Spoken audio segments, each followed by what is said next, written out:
कानी बहू। किशोरी लाल जी के बेटे राघव की शादी की बात जगह जगह चल रही थी, लेकिन किशोरी लाल जी को कोई लड़की पसंद ही नहीं आती थी। और उसकी एक ही वजह थी, किशोरी लाल जी का लालची होना। उनको लड़की वालों से मोटा दहेज चाहिए था और इसी चक्कर में एक दिन वो एक बहुत पैसे वाले के घर अपने बेटे का रिश्ता लेकर पहुंचे। उस आदमी का नाम था ओम प्रकाश।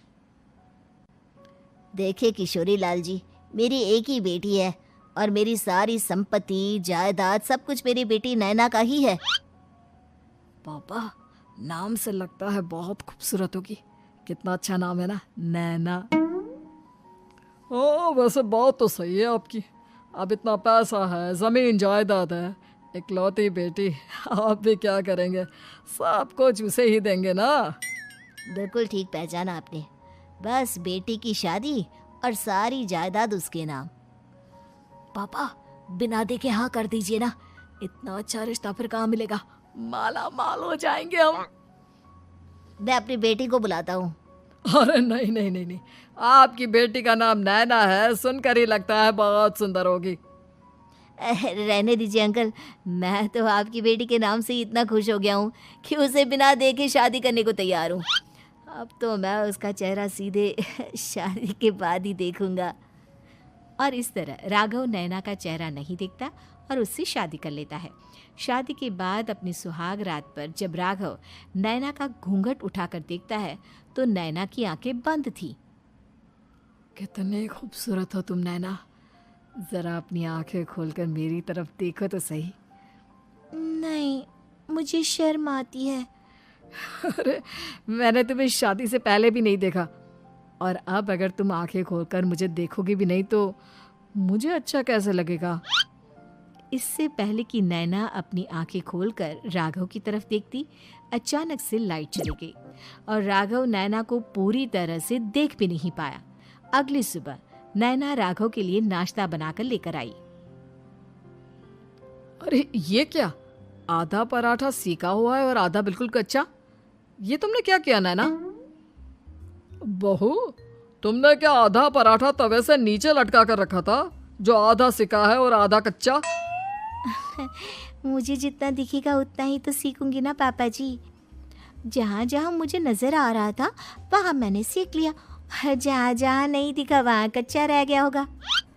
इसका क्या मतलब है? ये कैसा मजाक कर रही है तुम? अरे बहू, तुमने इतना लंबा घूंघट क्यों लगाया हुआ है?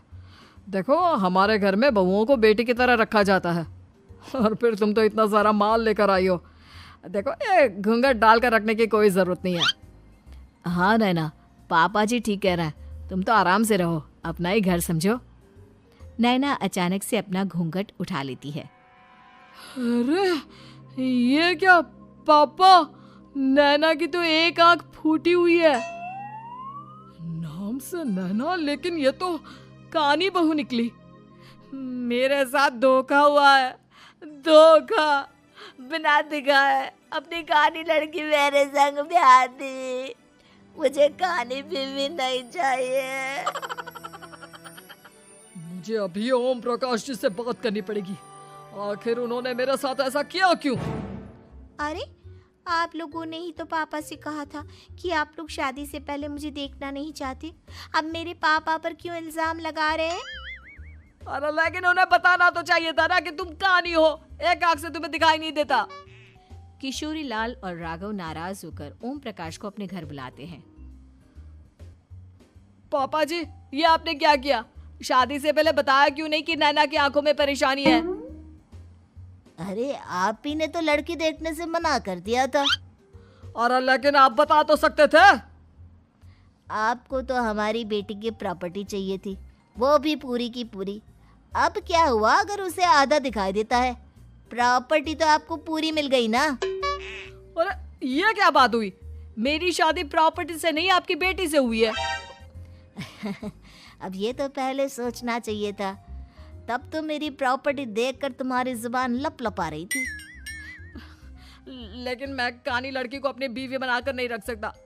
पापा, कुछ करिए ना आप। हाँ, करता हूँ। देखिए ओम प्रकाश जी, आप हमारे साथ ऐसा नहीं कर सकते। और तुम देखो, अगर तुमने मेरी बेटी से शादी तोड़ी ना, तो जो भी प्रॉपर्टी मैंने तुम्हें दी है वो तो पूरी की पूरी वापस ले ही लूँगा, और आधी प्रॉपर्टी तुम्हारी भी लूँगा। अरे मेरी आधी प्रॉपर्टी भला क्यों लेंगे आप?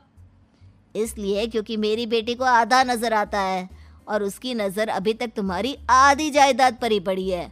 अब तुम उसे घर से निकालोगे तो कुछ तो लेकर जाएगी ना। और अगर हम आपकी बेटी को अपने घर की बहू बना कर रखे तो? तो तुम्हारी पूरी प्रॉपर्टी तुम्हारी ही रहेगी, और जो मैंने तुम्हें दिया है ना, उसमें से बस मैं आधा लेकर जाऊंगा। अरे लेकिन अब आप अपनी दी हुई प्रॉपर्टी में से आधी वापस क्यों लेकर जाएंगे?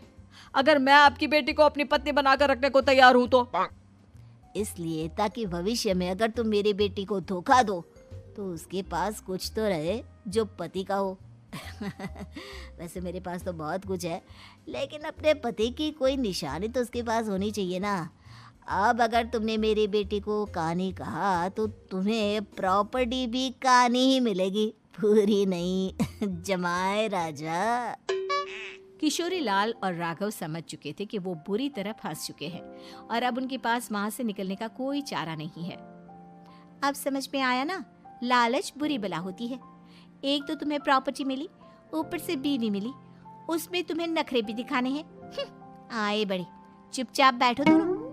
कुछ दिनों के बाद नैना राघव की कार लेकर बाजार घूमने निकलती है और जब कार लेकर वापस आती है, ये क्या? एक तरफ से मेरी गाड़ी पूरी खराब हो चुकी है। लगता है तुमने मेरी गाड़ी को किसी दूसरी गाड़ी के साथ एक्सीडेंट किया है। अरे अरे कितना बड़ा नुकसान कर दिया तुमने बहू। वो क्या है ना पापा जी, मुझे एक आंख से दिखाई नहीं दे रहा था, सामने से गाड़ी आ रही थी। मुझे तो सिर्फ आधा ही दिखाई दिया और वो गाड़ी मेरी कार से रगड़ते हुए निकल गई। अब मैं क्या करूं बताओ? आप इसे ठीक कराने के पैसे कौन देगा? तुम्हारे पापा। तुमने मुझसे इस तरह से बात की? अभी रुको। नैना राघव की शिकायत ओम प्रकाश को कर देती है।